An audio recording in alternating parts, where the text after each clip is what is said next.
Okay, we've now got your game week 15 team on screen. Yeah, Can you read through it? Tell us your yeah, plans of for course I can. 15, but also, obviously, so your wild card in 16 anyway. So it's Yeah, just your well, I can team. talk. I can talk you through a bit of, both because I know we talked about the wild card, so I can tell you about some of the players I'm looking to include in that. But Please do. 15, we'll quickly get 15 out of the way because this is actually looking forward to getting this out of the way myself. Seeing all these players I want just zooming up in price. So 15, my team at the moment, I've got McCarthy in goal. He's away at Fulham. Happy with that. I've then got a fantastic defence of Chilwell and Reece James, who aren't going to be playing at all. So that's a bit of an Bit of a issue. concern. It would have been a great defence away at Arsenal. I'd have fancied, I'd have been excited about that, but not to be. I've got Target, who he's got Crystal Palace, so he'll play. I've got Ayling, who's got Burnley, who I'm not the biggest fan of at the moment for his -1 off the bench. And I've got who else? And I've got Ferguson, so he's not going to offer anything. So, and then Oh, thanks, quickly, mate. my Oh, yeah, yeah, you wrote Nathan yeah. Ferguson. Sorry. Nathan Ferguson, exactly. So, and then my attacking players, I've got so my front seven are Son, Salah, De Bruyne, Bruno, Watkins, Bamford, and Calvert-Lewin. Nice. So I'm happy with my front seven. My defence is a bit of a shambles. I've even thought about taking a hit, but I think what I'll probably do, and this is what is, I would take out either James or Chilwell. And I'm probably thinking of bringing Kufal in because I want him in my wild card, Mhm. so I might as well get him and just beat the price rise. Diaz is another option, but the City play two games really close together, and if he's going to get a rest, I think it's that Newcastle game because then they play away at Everton and away at Chelsea. So surely you'd rest him for Newcastle if he is going to rest. So I just think I might go for a Kufal is the one I'm looking at, I think, realistically. If I could get Robertson, I would, without a shadow of a doubt. Yeah. But that would involve a hit. And I just think we talked before, I was considering a hit because I really don't want to play Ayling, but it is quite hard to get back 4 points for a defender for one game as Over well. one game, On it. okay, yeah. I'm relying on a clean sheet. And stranger things have happened. I think Burnley will score. I'm expecting 2 points at best, but stranger things have happened. The one thing I will say with Ayling is almost every single game he has a shot and a key pass. So at some point, even when he's playing centre back, at some point I might He fluke a remind goal or he reminds something. me of Lamptey a little bit. They're just always there or thereabouts. Yeah, he is. He I've is. watched Particularly when I've he's watched right Leeds a back, lot yeah. this season, and the amount of times he's so nearly got an assist or a goal, he just haven't quite managed to do it. But yeah, he is there or thereabouts. No, that's a nice team. Are you gonna hold on to Bissouma on your wild card? Basuma's going to be long gone. I can't wait to Oh, get rid of him. every week you've been saying, "Oh, I'm gonna have Bissouma first bench, or I might even have to start Bissouma." But Yeah, no, I think Basuma will be good. So that's my plan there. Should we go for your team and then we can come back to my wild card? Do you want to do that so sure. we can box off 15? Yeah, so mentioned it earlier, but I've got Martinez in goals and Steer as backup. I then got Diaz. So I've taken a That's hit this good. week already. So I mentioned earlier I didn't bring in Salah last week because of the news he wouldn't start. So I saved transfer last week. I've had to make it this week because the rises have just been, the rises and falls have just been ridiculous. So I've moved out Chilwell. For those asking in the chat, it looks like Lampard said earlier, Chilwell and Reece James are going to be out for a couple of weeks, which is obviously, in this period, 3 game weeks or so, right? So I'm getting rid of I had Jota still from the previous week, Oh and I dear. downgraded it. I had Ings, so I downgraded Ings. So I downgraded Ings and Chilwell to Adams with game week 19 in mind, and he's just on form, right? He's a really good player, really good value. And Dallas, and I upgraded Jota to Salah. Some upgrade there. So I've got a back three of Diaz, Dallas, and Creswell, who've all got really nice home games this week. Even Martin's in goal. So I've got, everyone's got really nice games this week at the back. I then got Salah as captain, De Bruyne as vice, Son and Bruno in midfield. So I'm really, really happy with. And then up front, Bamford, Watkins, and Che Adams. And on my bench, I've got Soucek first sub, who's burnt me twice already with 9-pointers over the last month or so. Reece James, I'm just kind of leaving, in the hope that he'll be back in a couple of weeks. And I have got Mitchell, as we mentioned earlier. Might get rid of Mitchell and Steer in the next couple of weeks to maybe use the bench boost in game week 19, but we will see there. So that's my team, which I've got to be honest, it looked horrid. Well, like pre-transfers, I had yellow flags everywhere, and it would look absolutely horrible. I'm looking at it now, and it's amazing what one kind of hit can do. I'm really happy with my team now. For the next couple of weeks, and next week, what I'm likely to do, you kind of mentioned it earlier, right? So it will mean a hit, but I'm likely going to take De Bruyne and Watkins out. So Villa's fixtures change. De Bruyne has changed for a couple of weeks, and I'll likely bring in Kane and then potentially Rafinha, as we spoke about as well. And then obviously, I need to work out then potentially how to get De Bruyne back for 19, or maybe not. We can see there. It depends how they're doing at the time. But yeah, that's my plan for the next week or two, which I'm fairly happy with. The whole Jota Salah thing completely, buggered up my plans. Jota getting injured just cost me massively, and I've been you got to move on though. since. It's happened. Yeah, there's not much. You're in good shape this week. I like the moves you've made. I think you've set yourself up nicely for long term. So I think your team's looking very, very good. A bit envious, but anyway. I'm sure you'll claw it back, mate, over the coming game weeks. Okay, well, we'll see. I think so. Look, we talked about wildcard. I've done this team, and literally, I did it at 7:42 or something before we set up. So I've been thinking about it, and I've actually shortlisted a lot of players, but I hadn't really put together many drafts. But I can talk through where my head's at the moment in terms of it.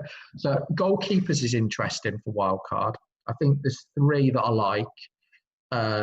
McCarthy I've got, so I'm probably going to keep him, I think. I think Southampton have got good fixtures. He's done okay. He's actually played quite well. So I think McCarthy will stay. And then it's whether I go for Sam Johnston, who you're relying on West Brom becoming more solid, but he's good for save points. And I think that's probably where I'll go. The alternative is to go for Martinez. And the reason I would do that is, yes, okay, I might lose out on one game, but what I do gain then is the Villa are going to have double game weeks further down the line. And actually, I think after about game week 20, 21, the fixtures pick up. So it gives me that second option. I think I'm probably, because of budget, going to go for Sam Johnston at the moment, though. I've looked at defence. I've not gone with a Chelsea defender. So, and the reason for that is their fixtures before the double game week. They've got Villa and City, and I think both are capable of scoring. So, and actually, I think there's teams with better fixtures, and I think without Reece James and Chilwell, I think that might cause some issues defensively. That's my view. So I'm going without Chelsea. I think I'll definitely have a Liverpool fullback. So I've got Robertson at the moment. I think I'll probably go with just the one, and I'll tell you why in a second. More from spreading the budget and having a good balance. So looking at Robertson, and then I've got 4.4 to 5 million defenders. So I've got Walker Peters. That could change to another player in that bracket. Dallas, Kufal, and Charlie Taylor. So it's looking at the fixtures going up to it. So Charlie Taylor has got Sheffield United and Fulham at home in 16 and 17. So I'm happy that, and even though he plays Liverpool in the double game week, I'm quite happy with him. I think Dallas has got really good fixtures as well, and I've got goal threat. And I think Walker Peters has got okay fixtures in the double. And I think Southampton have. So that I'm probably going to go for that sort of structure, because then I haven't got too much invested in defence, but I've got quite a strong defence and with rotations. So I think the obvious gaps there are probably Chelsea and City, but I can bring City in a little bit later. Midfield, and this is why I think you should go with the strategy. If you listen to my front eight, it's not going to be too dissimilar to yours. So I've got Rafinha, I like Rafinha at the moment. I think watching him the weekend, I thought he was excellent. He's so dangerous. He's exciting to watch, and that's what I've really enjoyed owning Bamford, because I love watching Leeds. Compare that with watching Newcastle with Callum Wilson. Yeah, they might get similar points, but it's a hard watch watching Newcastle. Whereas watching Leeds is exciting. I think now having two attackers could be really beneficial. So I like Rafinha because I think what he has over Harrison and Harrison in particular, and Cleek or whatever his name is, I think is that I think he's got that absolute pedigree to be a top player. I think when he joined Leeds, there was a lot of talk about him, and I think he's just got that quality, and he can see some set pieces, takes a lot of corners from what I could see as well. He was taking some, but he's involved in everything, and he's exciting to own. So I think I'll go with Rafinha. I've then got Salah, Fernandez, Son, and Souček. So that effectively we could have the same midfield, but I think that's a really strong and balanced midfield as well. Definitely. I haven't got any more funds than I would normally have in there. And then up front, I've got Kane, Bamford, and Wood. Now, the Bamford staying, he's I think Wood is a toss up between him and Adams, but again, just looking at Burnley's fixtures in the lead up, and if Burnley score, it's going to be pretty much Chris Wood. So I think that's where I'm leaning at the moment, just because of those two before the double game week.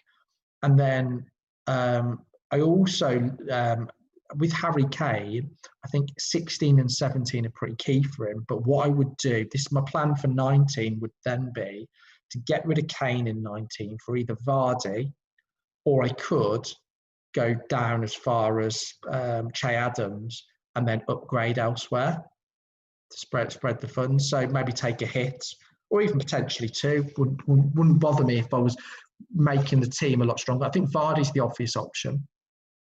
But even if I did Vardy, I could then potentially upgrade Charlie Taylor. I don't think I'll quite have the funds for a Chelsea defender, but there could be somebody else that becomes of interest. So you would expect you expect Reece James to drop, right? So he's only 5.1 at the moment. You expect he's going to drop over the next week or two, so he could be. I think he's 5.3 because I bought him, so I think he's probably your selling price is 5.1. Right, yeah. But yeah, I'd agree. And so, yeah, I mean, if you're looking at it, then Kane and Taylor to Vardy and Reece James would be. So I think that midfield, if I just look at it, it looks really, really solid. I'm going to have to be careful with price rises because I've only got 0.2 in the bank to get to that team. So the player that I may sacrifice if I have to reluctantly will be Souček. So, I'd like to have him, but worst case, I'll have Anguissa at 4.5 million and the extra funds, because it's not just this game week, it's then coming out of it. I want to then go to a point where I can minimise what I've got on the bench.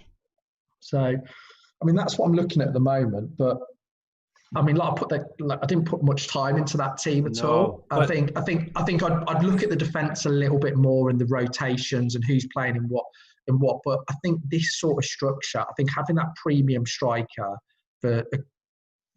is a good slot to have personally, because I've got 3 cheapos at the moment and I don't like it. I think it just doesn't give you much flexibility. Well, to kind of knock that up in 5 minutes just shows, that if you spent a good couple of hours, you would get yourself to a really, really nice team. So yeah, I think that's looking really, really strong and sets you up really nicely for 16, 17, 19, and probably onwards, because you're likely going to have a couple of transfers in hand potentially in 19. They're going to get out of any kind of 19 headaches then. Well, you went to 20 as well, potentially. Yeah, possibly. But the thing to probably highlight here is if you do free hit in 18, you can't carry any transfers over into 19. That's just a good shot. Which is a bit of an issue, because I probably won't want to make a transfer, or there won't be any. I mean, I suppose I could have correct a mistake in game week 17 if I think I've got it wrong. So I think Kane, but then Kane's got Leeds in 18, so I probably wouldn't want to take him out then. So it's Yeah, it's tough. I think that causes a little bit of an issue, but that's why I may take a hit or two in 19. But I'll only do it for players that I think have got huge upside in that game week. We've had a bit of chat around how to pronounce the Leeds midfielder. So Stoichkov number 8 says it's Kli with just a H, so that's how you pronounce it. And I love Guy Parfit's. He says you've got to say click, but in a Scouse accent. Adam, do you want to have a go of that? No, I'm not. Was it click? Click in a Scouse accent. That's quite hard. So it'd be something like click. Click. I love how we just go high. That's what we do. Just go high. Yeah, exactly. Yeah, it's. We'll just go with that Leeds player that sounds like click. Everton and Man United is still 0-0. FPL Jordy did put in the chat earlier actually that Richarlison gone off injured, has a nasty injury or something. So that's something to just think about, for Calvert-Lewin's output maybe, because obviously last time Richarlison was out banned, it really affected him, didn't it? So just something to think about there. We had a couple of questions about Curtis Jones. I think we mentioned him last week. 4.4 as like a fifth midfielder enabler. Obviously no good for a bench boost. Potentially, what are your thoughts? I mean, it could be though, because they play twice, don't they? So if your expectation of that slot is 4 points, I think the only problem with him is he could block a third Liverpool player. I say third, he is a third Liverpool player, but you know what I mean. Like he could block getting Trent and Robbo and Salah, or Mane or Jota when he's back. So that is why I probably wouldn't do it. And I think, I'd be happy enough, even if I'm down to Anguissa. If I'm Anguissa deep, I might go with that. And then I've got more funds, because I think 4 points. If I get 4 points off a bench boost, 4.5 million midfielder, I'll be happy with that. Adam, you've given me an absolute schooling tonight. In about 5 or 6 points. I just realised actually it was mentioned earlier in the chat that I said about the EFL final being in GW26. Of course, it's been moved out as well to 33. I must have been looking old. I forgot to change that on the text. But yeah, thank you for the schooling. But it's actually helped me sort out all my plans. So I think you're right though, because I've been away from FPL this week, and it's made sometimes. I think when we did some of the pre-season stuff and started speaking, but sometimes when you take a step back, it's a lot easier to see the opportunities, because it's very easy. Like I think if you look at Twitter this week in particular, everybody was talking about the great scores they got on Saturday, and rightly so. I've got no issue with that, definitely. And Saturday, Sunday, Monday, and then a lot of it is then trying to come up with these really clever strategies. And this may not be, and just to be clear, what I'm saying, and I'm only saying it because I think it's right, we do not know at this stage. There could be a wonderful, really intelligent, well thought out strategy, or a not well thought out strategy that does prevail. But I don't know, sometimes I think it's just best to not overthink it. And in previous seasons, so my bench boost last year was my best ever, probably my best ever FPL game. I remember it shoved you up like a few. I was about 100 and my bench boost was it had a big impact on my rank, but I had about 150 game week rank, which is incredible. But the reason that I did is I actually deliberately stayed off Twitter, and I was looking at a lot of the teams in some of our group chats, etc., and people were going really heavy on what I would call, because they had 2 games, a lot of dross. There was so much, that I think Samatta is an example of that. But there were a lot of people doing that, and I think what you've got, you're better off staying away from those sort of players. I'm investing in Rafinha because I like him as a player. I think he's got potential, not because he's got a double game week. I would buy him. He's the sort of player I would buy. Yeah, and that is a really important thing, because if you buy people because they have a double game week, I think you're creating yourself 4-point hits down the line, I think. think everyone who's on this stream this evening has been very fortunate to have an absolute masterclass from Adam Hawcroft. Wonderful stuff, Adam.